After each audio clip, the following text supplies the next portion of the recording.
Well, hello, my friend. Welcome to the podcast. How are you doing? Thank you so much for allowing me back into your ears. If you listen to this in time when it's released on April 8th, 2024, today is the new moon eclipse in Aries. And we have seen a lot of hype around this eclipse, right? Even warnings to better stay home that day. And I thought it was all a bit over the top and cuckoo.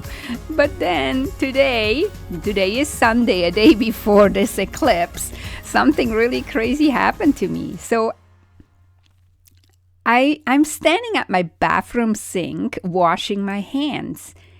And then the sink explodes. And I'm not even joking. I mean, literally, the sink exploded. I have one of these on-the-counter bowls.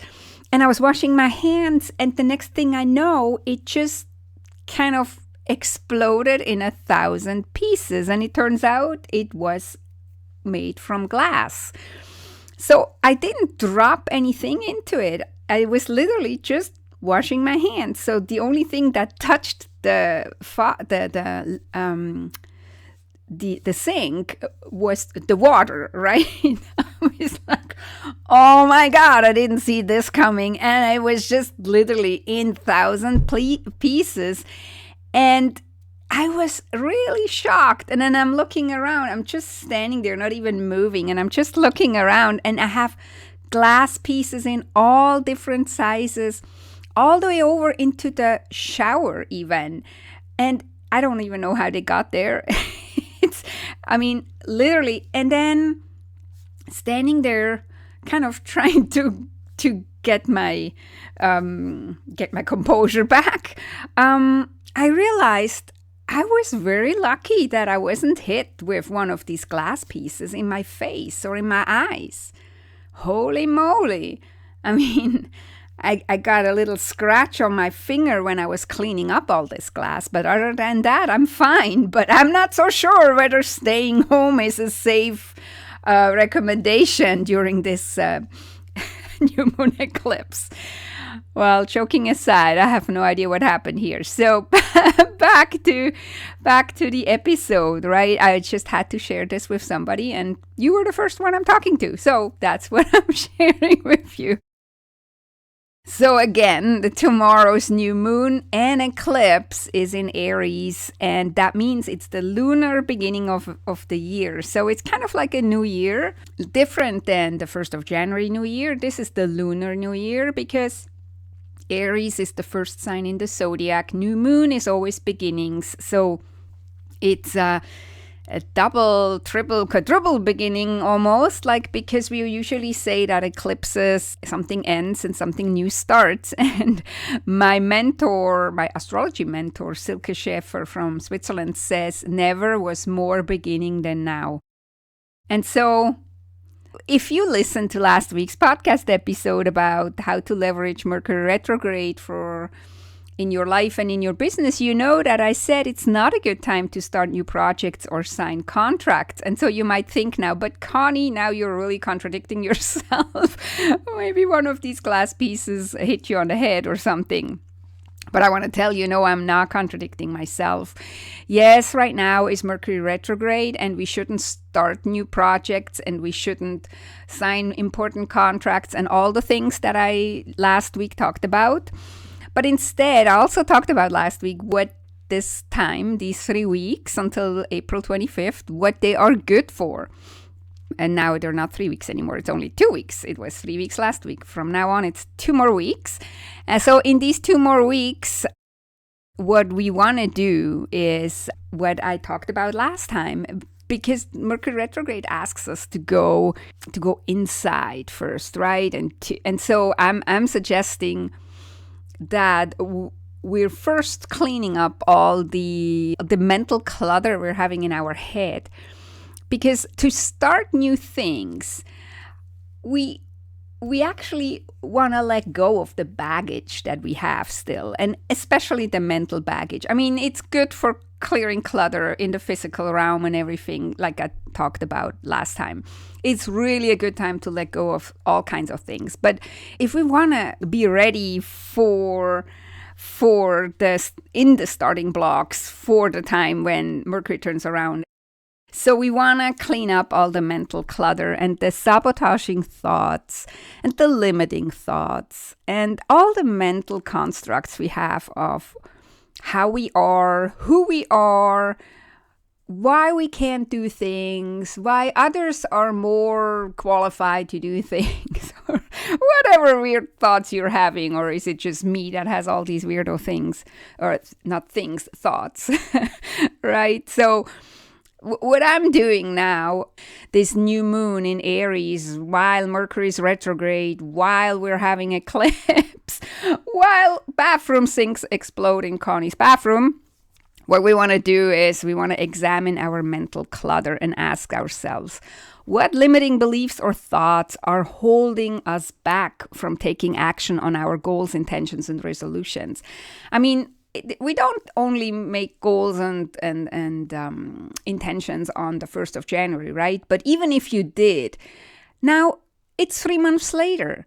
What all did you start to implement? Or did you already reach maybe some of your goals or milestones of your goals? And if not, what thoughts and limiting beliefs are holding you back from taking action?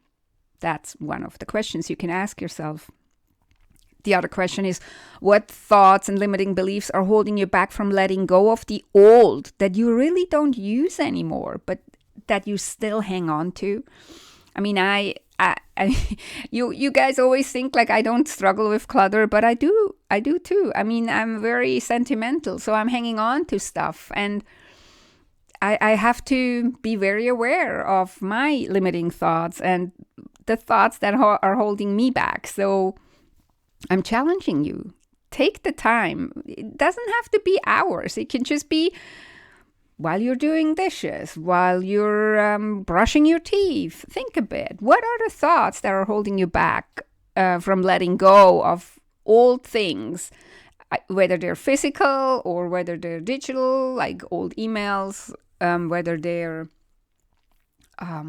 mental, like or emotional, even old grudges you're having, mental or limiting beliefs you're having. What is it that is holding you back? What thoughts are keeping you from actually really clearing the clutter out of your life, out of your business, out of your finances, to release it, to let it go, to just deposit the baggage on the side of the road and continue walking without it, kind of, if that is a image that speaks to you. And while you're doing that, also, what are other reasons that you haven't taken action yet, but procrastinated? You had a goal for 2024. Did you go for it or did you not? Did you procrastinate? I for sure did procrastinate on certain things. To ask myself that too, or I'm actually in the process of asking myself. And what I came up with about procrastination is procrastination, especially for me, but I'm pretty sure I'm not the only one, often comes from wanting to have achieved the result already. And at the same time, beating myself up for where I am compared to where I want to be. So I want to be somewhere else. So I'm beating myself up for not being there. But at the same time, I'm procrastinating to go there because I'm beating myself up. You kind of see how this vicious circle is working in our life and how it's backwards. We don't do anything because we want to have it done already. But then we beat ourselves up that we haven't done anything yet and we're not where we want to be. And because we're beating ourselves up, we really don't feel motivated to do anything. And so we don't do anything, which leads again to being upset that we are not where we want to be. So procrastination is really, a tricky one, especially if you're not paying attention, you may fall into this trap. What I want to say to that, and what I'm actually working on myself, is that we can't feel bad and beat ourselves up and beat ourselves into this idealized version of ourselves where we're taking action, right? We can't beat ourselves up and make ourselves feel bad and then expect that we're motivated to go forward. I don't think it works that way. It works much better if we're looking after ourselves and if we're kind to ourselves. If we are a loving parent to ourselves that insists that we do the things that we want to do, even if we don't feel like it in the moment, but we know that long term that is the right thing to do. But we do it in a loving way. Like I said, a loving parent, right? And then also by understanding that we're never gonna arrive. We're never gonna be in a destination. Even if we achieve a goal, we never will be in a destination where we don't want to go anywhere else anymore, where everything is just perfect. That doesn't exist. I love how Matthew McCaughnegy says that we don't arrive, but we improve. And so I think to beat procrastination, we have to stop thinking that we can arrive somewhere and we arrive there perfectly, because I do feel too that procrastination has a lot to do with perfectionism. So we can't arrive somewhere. The only thing we can do is improve. And we don't improve if we beat ourselves down for not doing certain things. I don't think we actually gonna really go out and do the things then. And even if we do for once or twice, it's not gonna last. It's not gonna be sustainable, because we all crave feeling good or feeling better, not to crave to feeling bad. And if we beat ourselves up, we do feel bad. So that is not gonna work. So one concept that I started to embrace quite a while ago already, and where actually that saying a few minutes a day keeps the chaos away comes from, is that we need to learn to enjoy the process of improving ourselves, of improving our environment, of tweaking and bettering our lives and businesses. And whatever we try out day in and day out, and whatever we do, we need to be willing to do that habit for the rest of our lives, for it to be sustainable and to maintain it as a result, right? And what I mean by that is you can't beat yourself up and do something crazy and think that you can do this crazy thing for the rest of your life. That's not possible.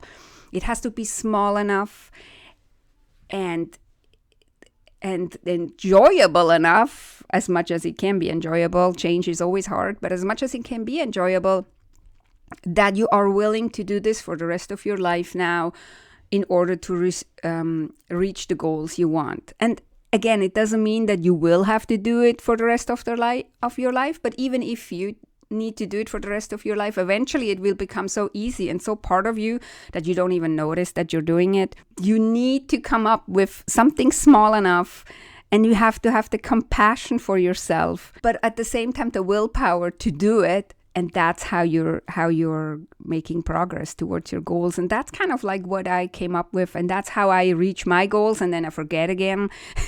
And I have to remind myself, and I have to make sure I don't beat myself up, because I was somebody who was actually really pushing myself and beating myself up a lot. It's really funny to have this saying now, clearing clutter is self-love, because I was struggling a lot with finding even a little bit of compassion for myself. I always had compassion with everybody else, but not with myself. And maybe you feel the same way, or maybe you see somebody around you that is that way, that has compassion with everybody around them, but not with themselves. And it's so hard to see. And a coach once said to me that I should look at myself as a little 5-year-old girl and see whether I would really talk to her the way I talk to myself. And of course we wouldn't, right? Like we wouldn't. That's harsh. That's mean. We wouldn't do that. But we do it to ourselves. So I think this is what I want to let you go with. I want you to realize that you can't beat yourself up. You can't have all these negative thoughts about yourself and these limiting beliefs and everything, and at the same time reach goals. That will really lead to procrastination. At least that is my experience. And to get out of this mental clutter, we need to learn to have compassion for ourselves and actually understand that there is no destination that we reach. There is only improvement every day, a little bit better. And we're not comparing ourselves with anybody else, but maybe with ourselves, how we were yesterday. And could we improve a little bit today? Like Matthew McCaughnegy says, we don't arrive, we improve. So that's what I wanted to leave you with today. I hope you have a wonderful eclipse if you listen to this the day it comes out. So I wish you a wonderful week, and talk to you next week. Bye. You can bring your chaos to me. Use the link in the show notes and sign up for a complimentary 30-minute Chaos to Peace Jumpstart call, where we will address your most pressing pain point around clutter and chaos and how to solve it in a few minutes a day. And if you're ready, we can also discuss options for moving forward together and how I can help you out on your journey from chaos to peace. You'll find the links to sign up in the show notes.